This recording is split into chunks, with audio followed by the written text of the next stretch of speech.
50 বছর আগেও এত বাড়িঘর ছিল না সবুজের পাহাড়। আজকের নলকূপ বা সাবমার্সিবল পাম্প ছিল কল্পনার বাইরে। তখন খাবার, গোসল সহ যাবতীয় প্রয়োজনে পানির উৎস ছিল একমাত্র কুয়া বা কূপ। সময়ের ব্যবধানে সেই কূপ এখন কেবলই স্মৃতি।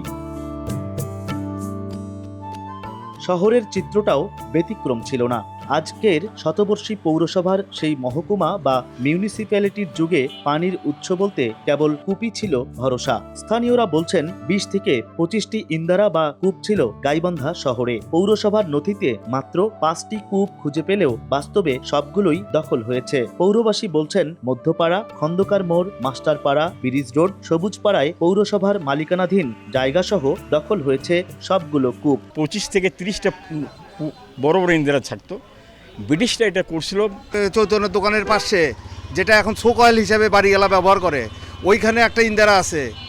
এইরকম বহু ইন্দিরা যেটা এখন কেউ দখল করে নিছে। পৌরসভার প্রবীণ বাসিন্দারা বলছেন শহরের সার্কুলার রোডে 2টি ও রেল স্টেশন এলাকাতেও একটি কূপ ছিল।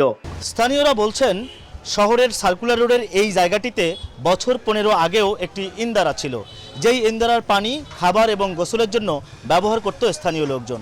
সেই জায়গাটিতে এখন গড়ে উঠেছে রমেশ সুইটস এবং ফুড ভিলেজের স্থাপনা। পৌরসভার মূল্যবান জায়গাসহ কূপগুলো বেদখল হলেও কান মাথা নাড়ছে না পৌর কর্তৃপক্ষ।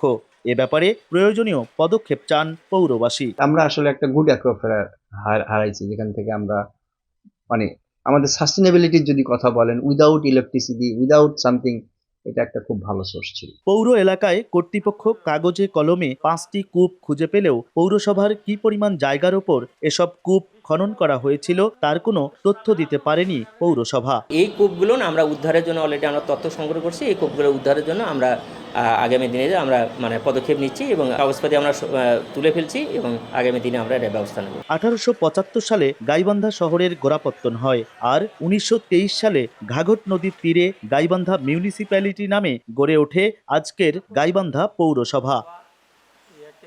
হেদায়েতুল ইসলাম বাবু, সময় সংবাদ, গাইবান্ধা।